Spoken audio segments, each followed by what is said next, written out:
I've been pushing this anthology all month, created by my friends over at Nikon. And you know what? It's for a really good cause. $15 for a book that's going to go support the Jimmy Fund.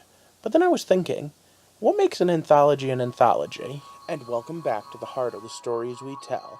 I'm Rob the host, and this is another look deep into what makes a story, a theory on storytelling by a storyteller who believes that every story has merit. And tonight's episode is Anthologies and Collections. Now, let's just be clear on one thing. These are all stories, but there are a specific type of story that I think we need to discuss because they've become pretty popular as of late. They're just another way we can tell a story. Now, the actual word anthology means a collection of poems, short stories, plays, or songs. In a genre, fiction anthology is used to categorize collections of short works. Yeah, that's the Google definition. In general, it's just short fiction. Sometimes these are works by famous authors, sometimes they're from new authors, and of course, sometimes they're a mix thereof. The word itself is an old Roman word. It actually was originally bouquet. It's a type of flower arrangement. Someone figured out you could put a bunch of stories together the way you put together a bouquet, and bam, the anthology was born. Now, there's one anthology in particular I'm going to be reviewing as this goes on. I did on Facebook already. But in general, I want to talk about the concept of what is an anthology. So let's get down to why we have anthologies. And I'm going to talk about one of my favorite characters, one of the Harrys, Harry Dresden. Jim Butcher put out short stories in several different books, and the idea is pretty simple. You get Jim Butcher to write a Harry Dresden book, all the people that buy Harry Dresden books want to buy these books that are now collections, there's anthologies, and then after a certain amount of time, the rights revert to Jim. Jim gets to put them together in his own collection. So fans of Jim Butcher can either read in each individual book or wait for him to collect them. The trick, of course, being, in those books are other stories that you might also be interested in because they're written by similar authors with similar talent that just aren't as well known. So let's just be frank here. If you want your anthology to go through the roof, you have George R.R. Martin write up a short story based in the Song of Ice and Fire world and just throw it in there because, like 1 billion people will buy that book and read through it 100 times. More or less, that's what anthology writers have been doing lately. That's why you see the big Cthulhu burst. Everyone has a anthology story that can involve a Cthulhu-esque or something Lovecraftian. Why? Because that's what's popular right now. And as it's popular, people buy it. Because people buy it, we sell more of them. And of course, anything that gets someone interested in buying more books is a good thing. Now I Lay Me Down to Sleep is Nikon's. Its base idea is children's stories, but all ages. They're far from the only one. You go to Amazon, you search, you'll find all sorts of collections like these. And they're not just short stories anymore.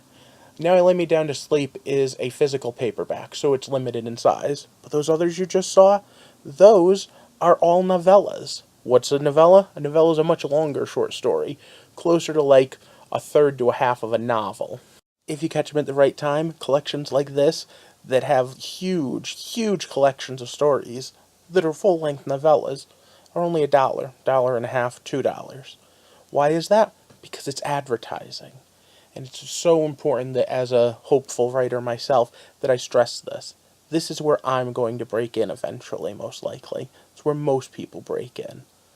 You write a short story, it gets published with someone, that person's story, it pulls someone in, then they check yours out and go, hey, this guy's isn't half bad either. Having said that, equally likely is someone's going to read my first short story and go, psh, amateur, why is this guy's being published?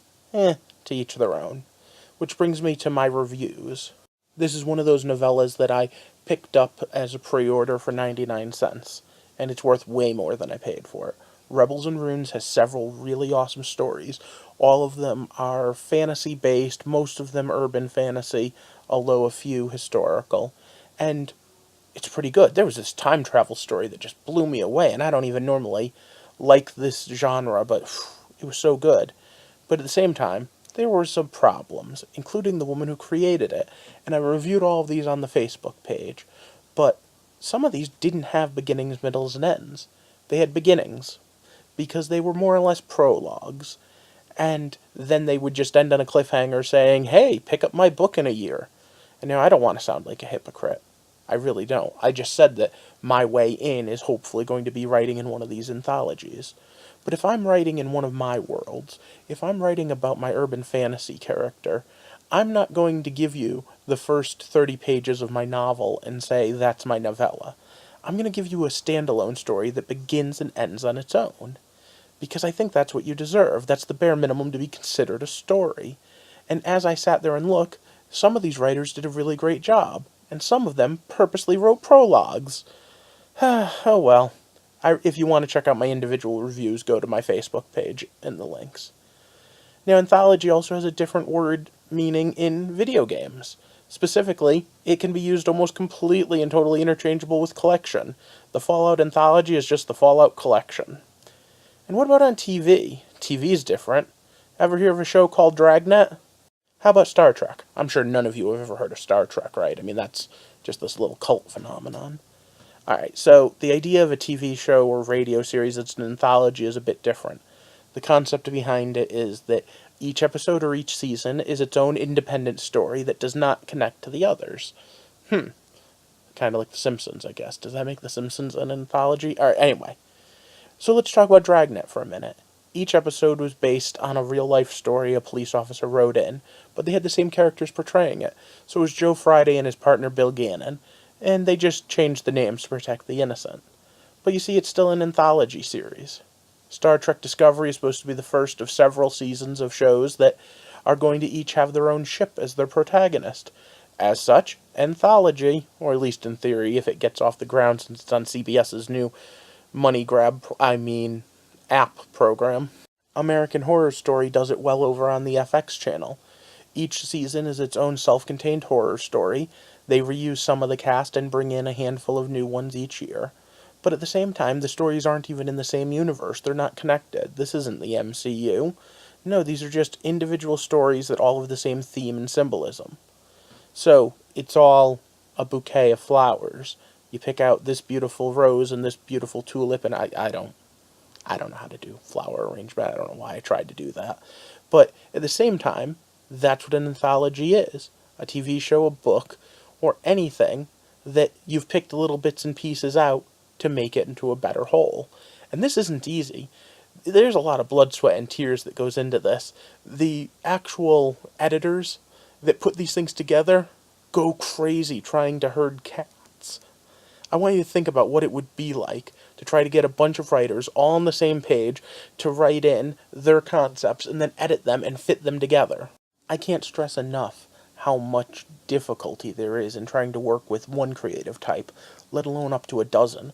And remember, the bigger named ones, they have a little bit of oomph behind their name. They get to tell the editor, no, I'm not going to follow your rules, even though your rules are obviously what I needed to do.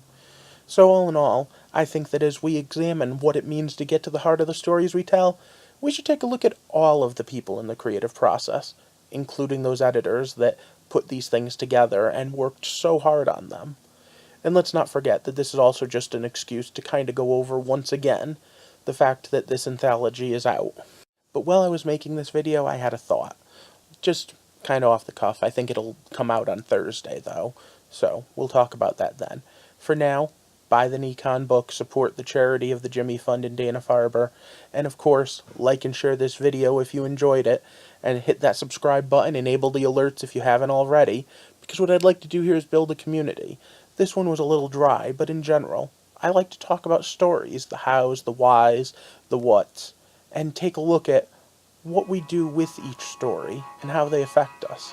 And understanding what an anthology is might just be another step as we take a walk through the heart of the stories we tell. I hope you have a good night, and thanks for watching.